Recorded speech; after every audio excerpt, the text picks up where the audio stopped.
Welcome, dear hearts. Come on in, enjoy a brief moment with me, Natasha, the owner of the Magical Blessings Healing Center. Thank you for taking a brief moment out of your very busy day to go on this most magical moment with me. So grab your favorite beverage, snuggle on down and get comfy as we are now departing off on our most magical moment. So I'm excited. When Egos Feed is a brand new book that is released today. It's launched today. It is taking flight, soaring. And then it also is paired up with Start in the Dark, which is the workbook that goes with When Egos Feed. You can use them independently. However, I would suggest that you use them simultaneously because they both have very special qualities to them, and it would be worth your while. So when I've been going on this healing process. I didn't sit down to just, I have this idea, let's write When Egos Feed. In truth, a lot of what's in Egos Feed, a majority of it was written in a way as for me to healing myself. You see, because I found myself, I'm a master teacher and intuitive behavioral energy healer, and as a light worker, light, and yet it was not working for me. I just found that it didn't seem to honor all of me. And if I'm not honoring all of myself, then by golly, it's just like forgetting pieces of me. Well, it didn't help that, I was going through some really intense healing. I'm talking about not like a surface, scratch. Like you scratched yourself and, it's okay. Put a little bit of, put a little bit of Neosporin on it and it's good. You're healed. I'm talking about a really deep trauma wound. Have you ever had that to your physical body? And then it affects everything. It affects your emotional body, your physical body, your spiritual body, every part of who you are. Well, I know from a personal standpoint that I had a very rare bone tumor, and I had to have many, I lost count after 20, I think maybe 30 reconstructive surgeries. So each time the surgeries would happen, there was a deep trauma to the body. Well, of course, it affected every part of me. And it took me years to heal from that process. I mean, there's still parts of me that, neurologically speaking, I have neurological nerve damage.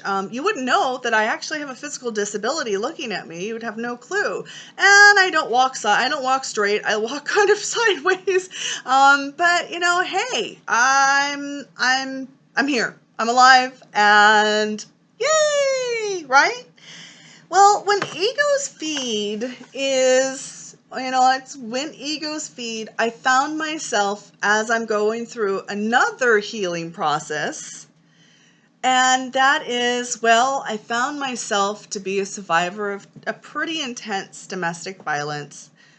So intense that it almost snuffed me out. And in all honesty, in truth, nobody believed me.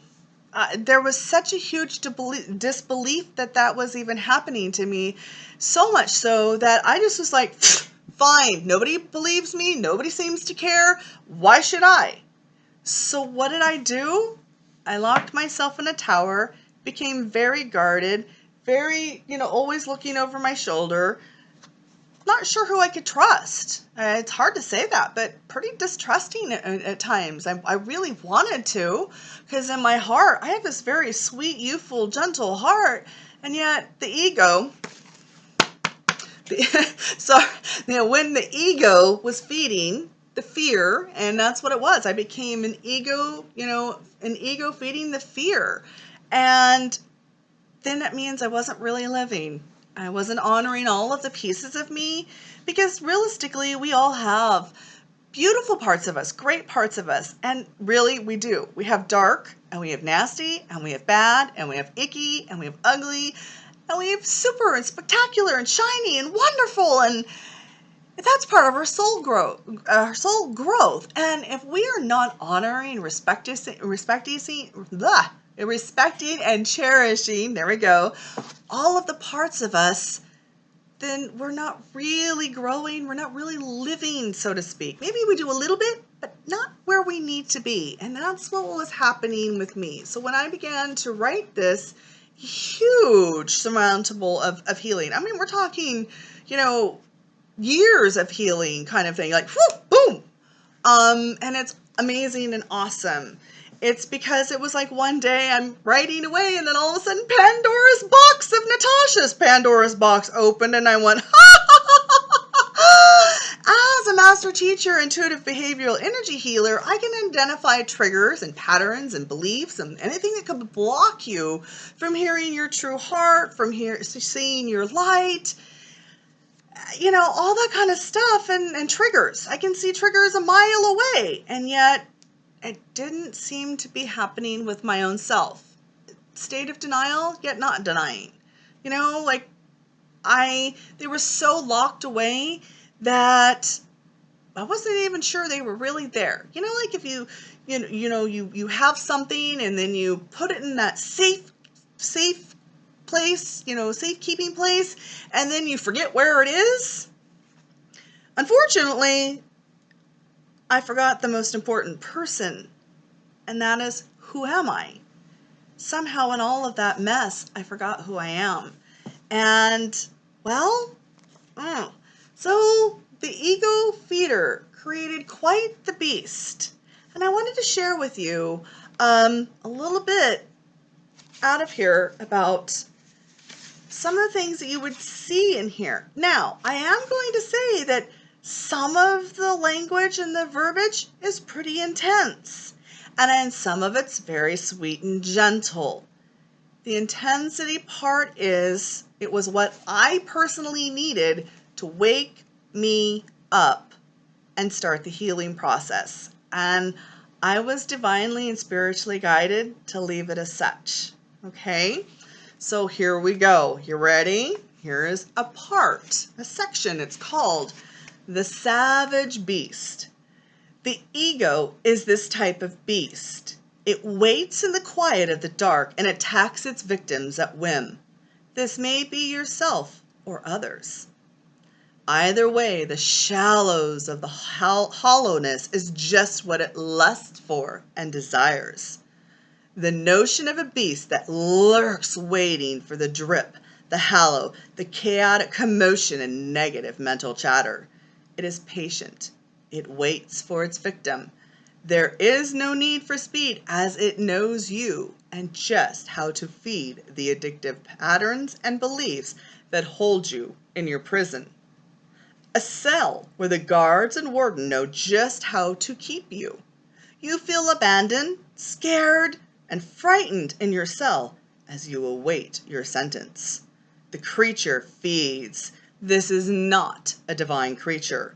This is one that you created because of patterns and beliefs blocking you from who you truly are. Me? I locked myself away in a tower, and no one could gain entrance to come near me.